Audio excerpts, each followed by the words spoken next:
The very first ever morning guest on the Bernie and Sid in the Morning Show was Jim Breuer, and here he is live this morning. What a treat. The great Jim Breuer. Good morning, Jimmy. What's up, Jimbo? Morning. How are we today? What's going on? Well, what's going on? Yeah, well, 1 year, and you were our very, very, very first guest. And, by the way, talking about our 1 year anniversary, you've had an amazing year. You've got a new all-comedy album coming out, Jim Breuer live from Portland, Friday, April the 5th, and over 100 digital platforms, including SiriusXM, Pandora, Spotify, and iTunes. It was recorded at the Helium Comedy Club, and it's got 14 brand tracks. Of course, your monthly shows at the Paramount, your New York Met Fantasy Camp. So forgetting about the Bernie and Sid 1 year anniversary, what an epic year it's been for Jim Breuer. Another one.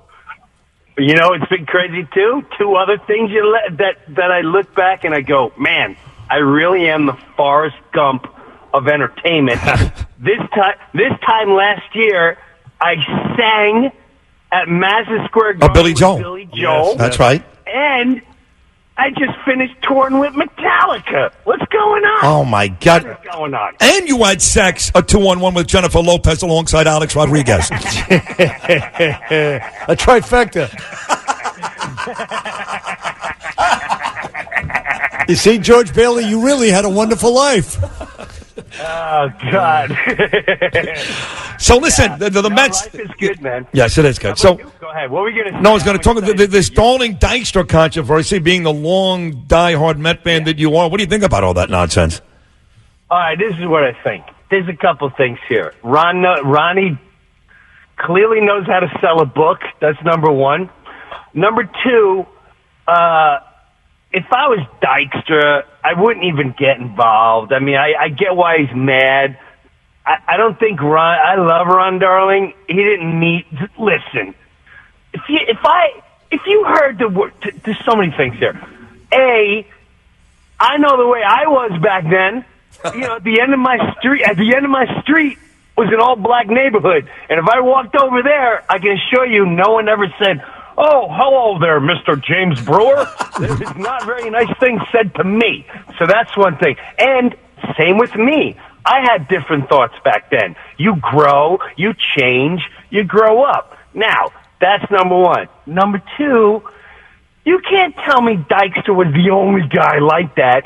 You had both sides like that. Again, I'm sure Oil Can Boyd at the time wasn't going, "Well, I really appreciate your comments, Mr. Dykstra." Hey, listen, you can keep it to the Mets. You remember Jim Breuer? You remember the back and forth between Darryl Strawberry and Wally Backman? Even during the team photo, they got into a fight.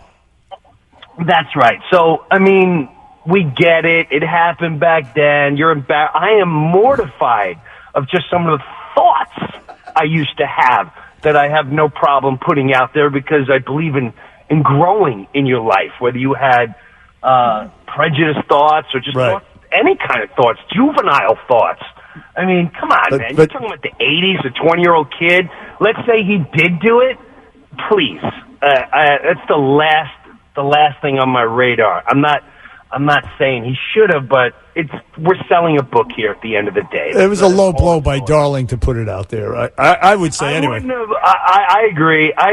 I love Ronnie. I think Ron's a class act. I'm a little taken back that it's almost like he had a personal agenda, and maybe he does. Maybe there's a little anger, personal agenda, and this is his way of getting at him. You don't know, but yeah, he didn't have to do that. I mean, look at Dykstra.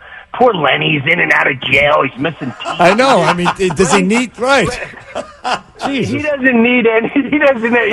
Lenny's. It's like kicking a homeless guy. Why would he do that? That's exactly. I was just going to say he could be there, but for the grace of God, he could be living downstairs at Penn Station. This poor Lenny Dykstra guy. Hey, look, Jim Breuer. Also, I saw where you were rumbling with Chris Weidman, the UFC former champion. I mean, to add to your Forrest Gump lifestyle. Oh, yeah. And it was pretty. It got pretty rough. Yeah, no, you know what the worst part of that was? We're working out, and he's showing me fighting. He was a little impressed by some of my fighting skills. He forgot I grew up South Shore white trash Long Island, where you needed some fighting skills. You showed him. Right on the right on the borderline of Rosedale. So anyway, the worst part about that, he wanted me to get in the ice tub. And I got to say, I had a hard time convincing me to get in there. I got in there, and I was in there at least 10 minutes. 10 minutes. Wow.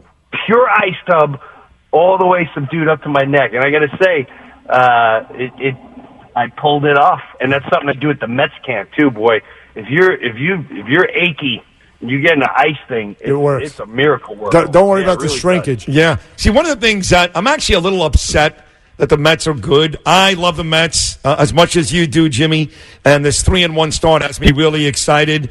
But I got to tell you that when the Mets are not playing well, there is nothing better than going on social media and seeing you, Jim, put together one of these ranting, raving, maniacal, crazy Met videos. Those are going to disappear if the Mets are good this year, Jimmy.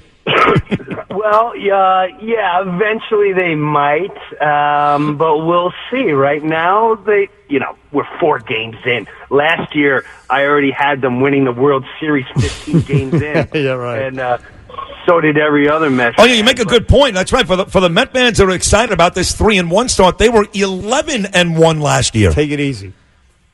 Yeah, I think we even 15-3 at one point, and then it just turned pure ugly. The only difference between last year and this year is they do have a lot more depth, and the kids.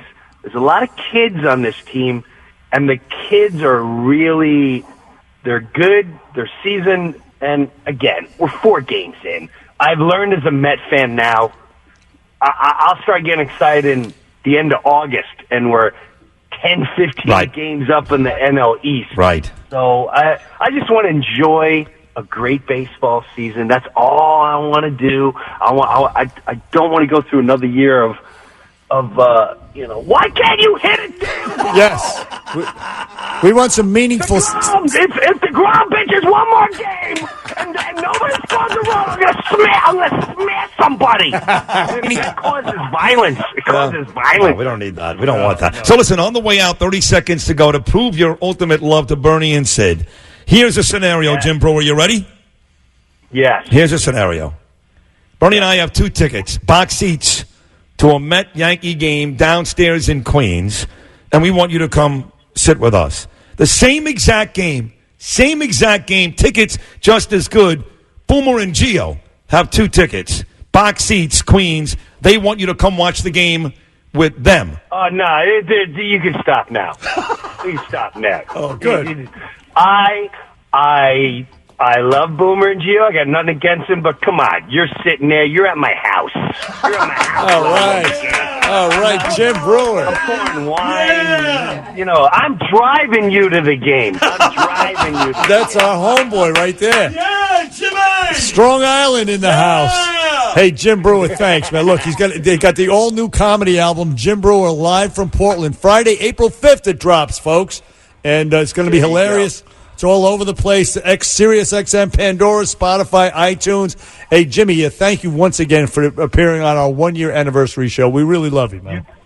You got it, man. I'll pick you up at 10 in the morning.